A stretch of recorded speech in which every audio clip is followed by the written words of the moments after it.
Assalamualaikum warahmatullahi wabarakatuh. Perkenalkan, nama saya Sri Hamdayani dari akuntansi 18C. Baiklah, berikut adalah penjelasan mengenai materi utang antar perusahaan sebagai tugas final dengan mata kuliah akuntansi keuangan lanjutan 1. Baiklah, jadi transfer utang antar perusahaan atau direct intercompany debt transfer melibatkan pinjaman dari satu afiliasi ke afiliasi lain yang tergabung dalam entitas konsolidasi. Contohnya adalah utang piutang yang timbul karena penjualan kredit dari persediaan anak perusahaan dan penerbitan wesel bayar dari satu afiliasi ke afiliasi lain untuk peminjaman dan operasi. Kemudian, walaupun dalam ilustrasi PT Induk melakukan pinjaman kepada PT Anak, namun entitas konsolidasi secara keseluruhan tidak meminjam dan pinjaman anak perusahaan tidak tercermin dalam laporan konsolidasi. Kemudian pembelian obligasi perusahaan induk oleh perusahaan anak. Nah, penarikan konstruktif atas obligasi perusahaan induk terjadi apabila perusahaan afiliasi atau anak membeli obligasi yang beredar milik perusahaan induk. Kemudian perusahaan anak atau pembeli mencatat jumlah yang dibayar sebagai investasi dalam obligasi. Hanya ayat jurnal ini yang dicatat oleh perusahaan afiliasi baik induk maupun anak pada saat terjadi pembelian. Selanjutnya yaitu perbedaan antara akun kewajiban obligasi dan investasi oleh induk dan anak mencerminkan keuntungan atau kerugian konstruktif tersebut. Baik, sebagai contoh, PT Induk memiliki 70% saham kepada PT Anak yang diperoleh dengan nilai buku seharga 6.300.000 pada tanggal 31 Desember 2016. Kemudian PT Anak memiliki modal sebesar 5 juta dan laba ditahan sebesar 4 juta. Kemudian pada tanggal 1 Januari 2017 PT Induk mempunyai obligasi sebesar 10%, yaitu 5 tahun sebesar 20%, dengan nilai nominalnya yaitu 10 juta yang beredar dan premium amortisasi 100.000. Pembayaran bunga setiap 1 Januari dan 1 Juli pada tanggal yang sama. PT Anak membeli obligasi dengan nilai nominal 1 juta seharga 950.000. Pembelian ini menghasilkan laba konstruktif sebesar 60.000 dengan perhitungannya yaitu nilai buku obligasi yang dibeli 10% yaitu sebesar 1.010.000. Kemudian nilai belinya yaitu 950.000. Jadi keuntungan konstruktifnya yaitu sebesar 60.000. Jadi anak mencatat jurnalnya yaitu investasi dalam obligasi PT Induk kepada kas sebesar 950.000. Jika laporan konsolidasi segera dilihat setelah penarikan konstruktif, ayat jurnal kertas kerja untuk mengeliminasi saldo investasi obligasi dan kewajiban obligasi antar perusahaan akan mencakup keuntungan sebesar 60.000. Jadi, jurnal pada tanggal 1 Januari 2017 yaitu utang obligasi sebesar 1.010.000 pada investasi dalam obligasi PT Induk 950.000 dan keuntungan atas penarikan obligasi 60.000.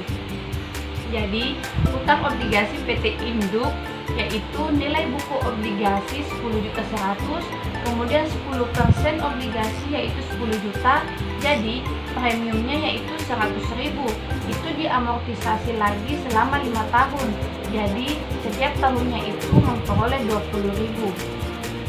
Kemudian investasi obligasi PT Anak dalam nilai buku obligasi sebesar 1 juta, kemudian harga belinya yaitu 950.000.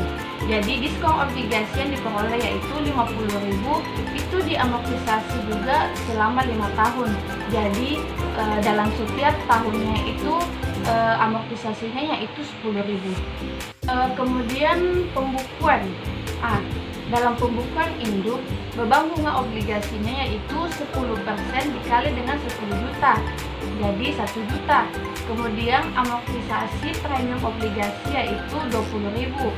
Jadi beban bunganya yaitu 1 juta dikurang dengan 20.000 itu hasilnya 980.000. Itu dikali lagi dengan 10%, jadi 98.000. Kemudian untuk pembukuan anak, pendapatan bunga obligasinya 10% dikali dengan 1 juta, hasilnya itu 100.000. Kemudian amortisasi diskon obligasinya itu 10.000. Itu 10.000-nya didapat dari amortisasi selama 5 tahun, yang dibagi dengan itu amortisasi selama 5 tahun. Setiap tahunnya itu 10.000. Jadi kita catat di sini amortisasi diskon obligasinya yaitu 10.000. Kemudian pendapatan bunganya yaitu 110.000. Itu diperoleh dari 100.000 ditambah dengan 10.000 jadi 110.000. Jadi resiprokal 110.000 ditambah dengan 98.000. Itu pendapatan bunganya yang 110.000, kemudian ditambah dengan beban bunga yang dari pembukuan induk itu 98.000. Jadi selisihnya yaitu 12.000. Itu dicatat sebagai gain atau gain perbagian selama 1 tahun. Pada bagian obligasi yang beredar pada tanggal 31 Desember 2017, PT Induk mencatat dengan nilai nominal obligasi 10 juta, kemudian premium obligasi 100.000 dikurang 20.000, itu hasilnya 80.000. Kemudian nilai buku obligasinya yaitu jadi nilai buku obligasinya yaitu 10.080.000. Nah, 10.080.000 ini dikali lagi dengan 10%, jadinya 1.008.000. Kemudian untuk PT Anak, investasi obligasi pada 1 Januari 2017 itu 950.000. Kemudian diskon obligasinya yaitu 10.000. Jadi investasi obligasi pada tanggal 31 Desember 2017 yaitu 960.000. Jadi yang terakhir itu pembukuan PT Induk 31 Desember 2017, yaitu pendapatan dari anak itu diambil dari laba anak 70% dikali dengan 220.000, hasilnya yaitu 154.000.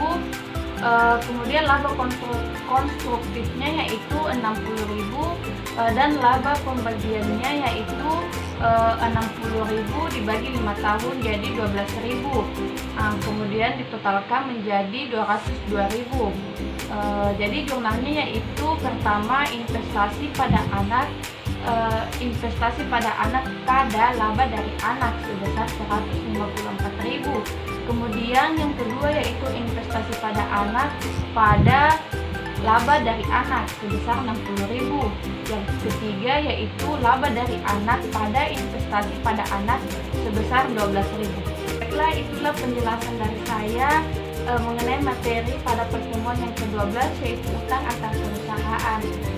Lebih dan kurangnya mohon dimaafkan, dan saya akhiri dengan ucapan Assalamualaikum warahmatullahi wabarakatuh.